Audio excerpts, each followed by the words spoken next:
met you. Been passing now, been past all this must been needed as I do now as my lips.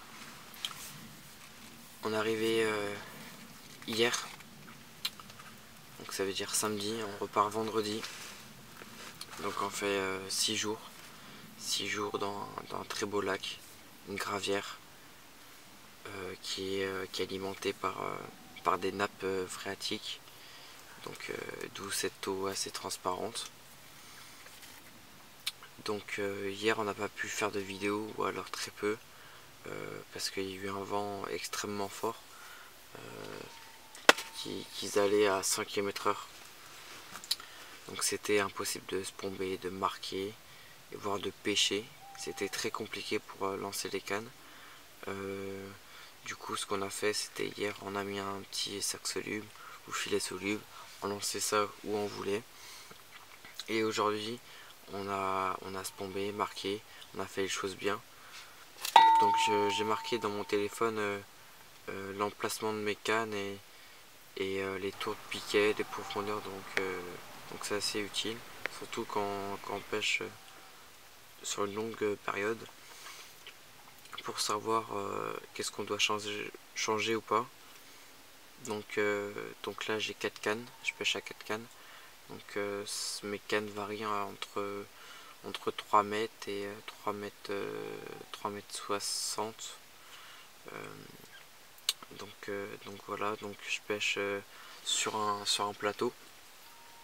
Un plateau qui est à peu près au milieu des temps. Après il y a plein de plateaux, mais je pêche particulièrement un plateau. J'ai une photo de l'étang avec les profondeurs. Donc je pêche sur un plateau, dans un trou et entre les deux. Donc voilà, on verra bien ce que ça donne. Pour l'instant on a fait que des brèmes. Et puis on attend les départs des surgeons de carpe.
Lundi après-midi, c'est fin d'après-midi.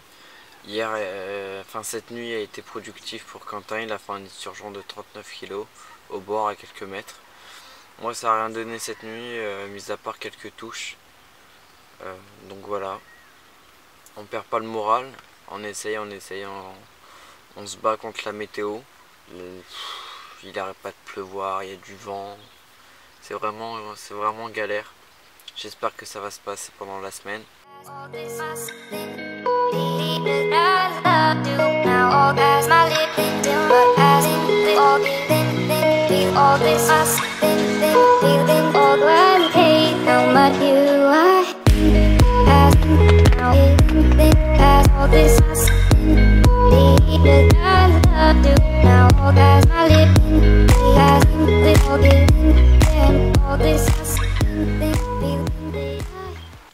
voilà, on est mardi après-midi. Pour moi, cette nuit a été comme les autres nuits, aucun poisson. Mis à part Quentin qui a fait des très jolis poissons, 3 poissons. Il va vous expliquer ça juste après.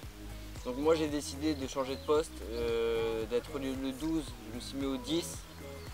Parce que en fait tout simplement tout le côté droit de l'étang, bah, il est éteint en fait, il n'y a pas d'activité. Donc je me suis mis au niveau de Quentin, juste à côté. Bah, rien qu'installé il y a quelques heures, on voit déjà des seaux.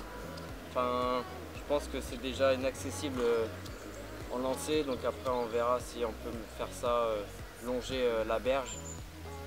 Enfin voilà. Quentin va vous expliquer ces beaux poissons de cette nuit.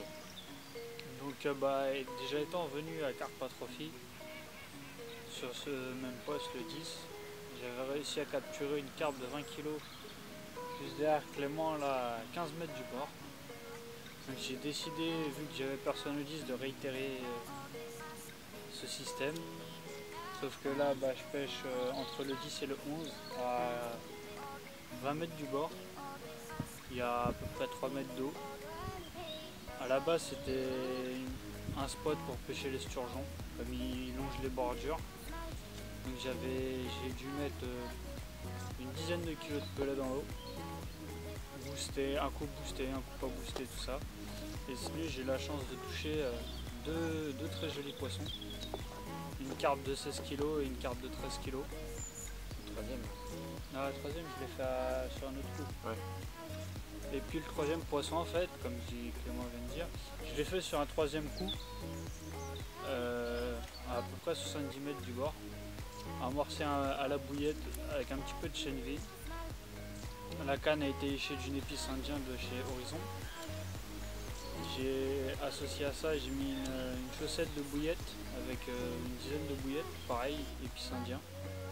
Et j'ai réussi à faire un beau poisson de 13 kg. Plutôt satisfait de la nuit, un peu déçu de la journée parce que manque de touche. Donc on va essayer de débloquer la situation, mais c'est mal bas. Ouais, cette semaine est très compliquée. On est 3 pêcheurs, en comptant nous, sur le lac. Et eux, ils ont fait pour l'instant capot. Donc là qu'est-ce qu'on va pouvoir essayer de plus? C'est la bec, Clément est là, sans vent. Où on pense voir sauter depuis tout à l'heure un esturgeon qui nous nargue. Donc on va essayer de le capturer. On va voir si déjà avec une canne il y aura assez de fil dans le moulinet. À vue d'œil il y a plus de 300 mètres quand même. Donc déjà si on arrive à placer la ligne, il faut espérer que Pépère est mort. Et puis on continue à observer tous les mouvements qu'il y a des carpes sur le plan d'eau. De toute façon là il nous reste 3 jours et il faut vraiment tout donner. À fond au taquet. Je perds pas le moral même si c'est très compliqué pour moi. Mais voilà, c'est la pêche, ça marche pas. Puis je tenais à préciser que c'est quand même pas un étang assez simple. Les carpes sont quand même éduquées et pêchées toute l'année. Donc pour les leurrer, c'est pas une simple bouillette avec un tapis de graines qui fera l'affaire. Elles sont quand même assez intelligentes, donc la pêche est pas très simple. Je vais vous présenter les deux montages qui m'ont réussi jusqu'à maintenant. Donc le premier c'est un spinner rig. Donc voilà, je sais pas si on voit bien. Donc la partie de fil est composée du fil boom avec 2 crimps. Le boom il est en 55 mm, ouais, centième. 55 centièmes avec là relié un émerillon à anneau à attache rapide que vous pouvez voir ici. Je le remets en place. Sur l'hameçon j'ai mis un micro émerillon qui est bloqué par une perle comme ceci. Et le montage, en fait, une fois qu'il va tomber dans l'eau, il va suivre le plomb, se poser au fond et se décaler pour se poser ainsi. Là, bien sûr, j'aurais rajouté de la pâte plombée. Il se posera ainsi. Donc le second montage que j'ai aussi utilisé, des plus classiques, un bas de ligne en fluorocarbone avec un cheveu en tresse. Le fluorocarbone, c'est du 20 livres. J'ai utilisé un émerillon à attache rapide avec un manchon en plastique pour le protéger et puis pour couvrir le nœud. Un hameçon curve en taille 4 sans ardion, puisqu'ici c'est sans ardion. Et un cheveu en tresse où je mets une bille dense, où je peux mettre une pop-up avec une chevrotine sur le cheveu, peu importe la présentation que je vais avoir au fond de l'eau. Donc là, au spinner rig, j'ai associé une chaussette que je vais vous montrer une fois réalisée. Donc je fais mon nœud, rien de bien compliqué. J'ai pris les bouillettes avec lesquelles je pêche, la épice indienne sur Horizon Carp Création. On prend une dizaine.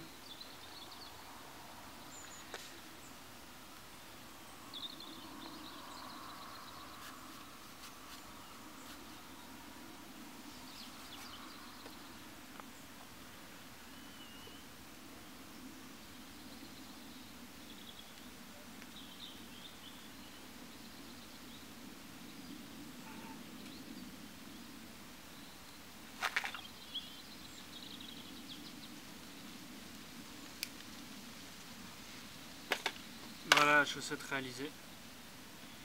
Donc je prends mon bas de ligne, je m'embête même pas plus que ça, je vais juste la piquer sous le nœud mais pas planter dans la bouillette. Et voilà.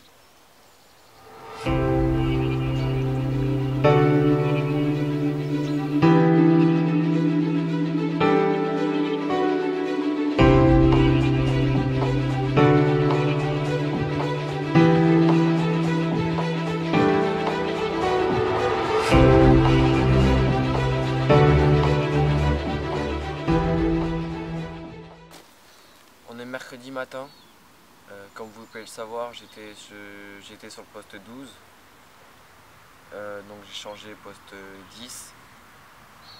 J'ai pu regarder hier après-midi sur la bordure qui est là-bas à peu près de 200 mètres. Donc tout simplement je fais le tour à pied avec ma canne, avec un filet soluble et hop je lance. Donc j'ai vu une bande de koi juste au bord, j'étais fou, je les voyais, elles faisaient des allers-retours.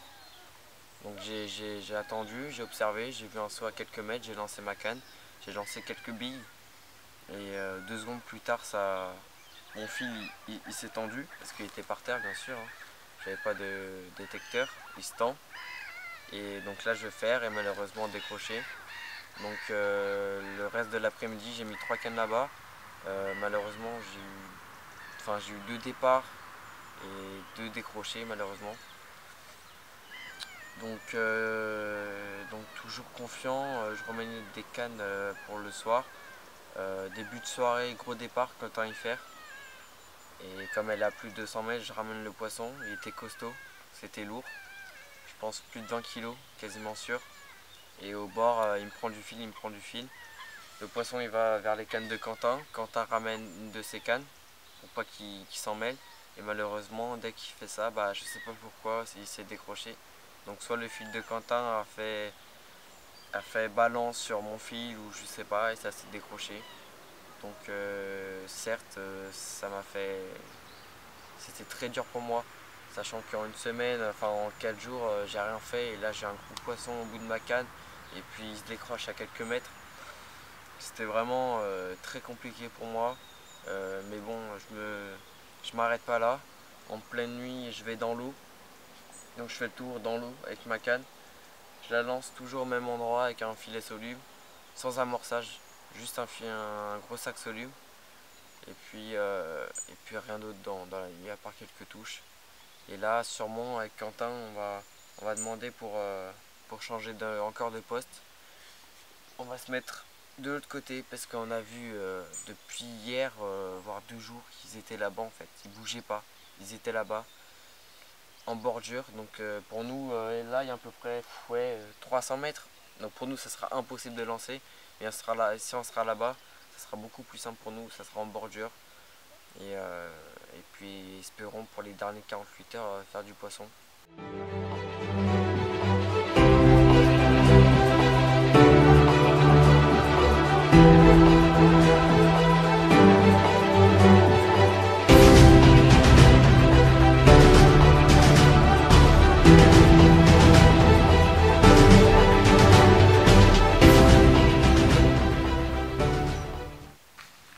Dernier jour sur le plan d'eau,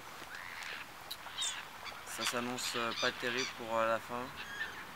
J'ai fait 4 brèmes cette nuit. L'étang est vraiment éteint. Tout le monde sur le lac a fait capot à part Quentin. Donc il a fait 4 poissons, seulement des poissons de passage. Sinon tous capot parmi moi. Ça fait mal. Mais bon, c'est comme ça, c'est la pêche. Des fois ça mord, là ça mord pas. Normalement les carpes devraient manger, s'alimenter pour l'hiver. Et bon, a priori, elles veulent pas se montrer, elles sont pas là, elles sont, je sais pas où elles sont. On les voit pas. Parmi les seaux, rien du tout. Juste les coilles, on voit juste les coilles en surface quand il fait beau, mais là malheureusement il y a la brume. Donc on n'a pas pu bien voir l'étang, on voit même pas à 100 mètres.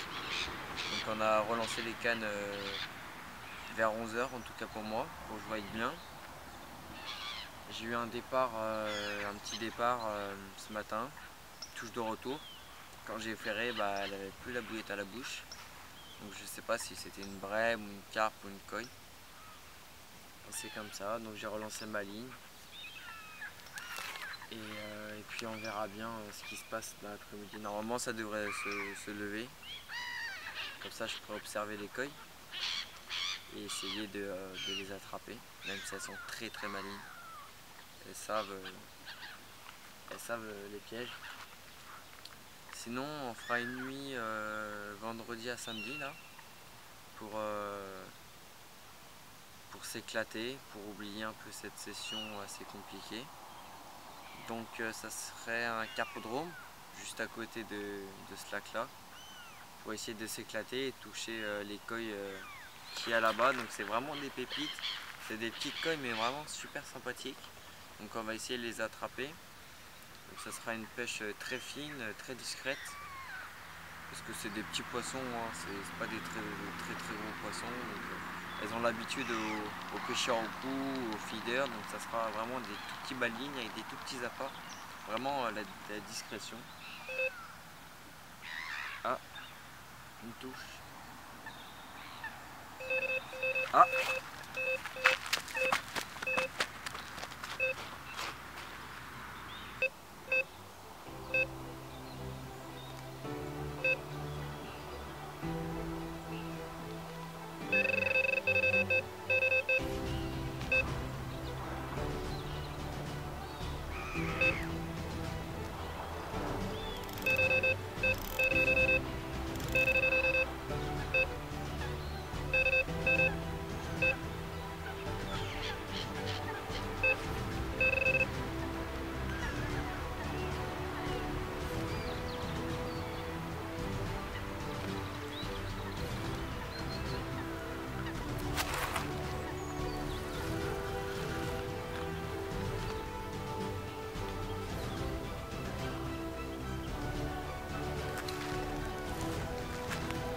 Voilà, encore, je vous montre, encore.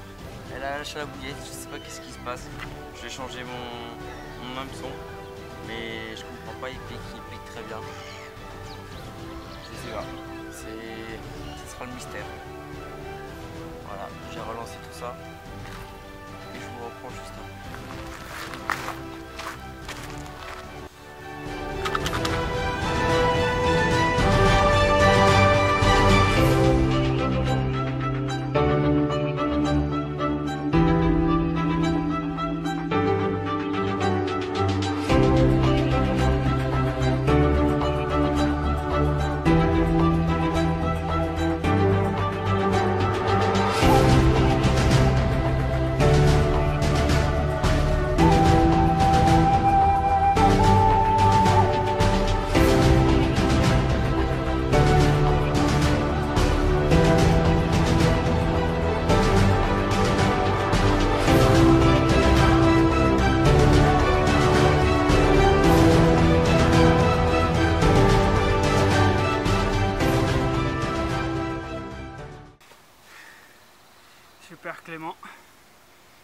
grâce à lui qu'on l'a sorti. Moi j'étais pas là, j'étais parti voir les spots au carpodrome. Il a réussi à me sortir un bétail comme ça. Franchement énorme. Juste énorme. Magique. Merci Clément. C'est normal. Franchement. Et puis on va vous faire quelques photos.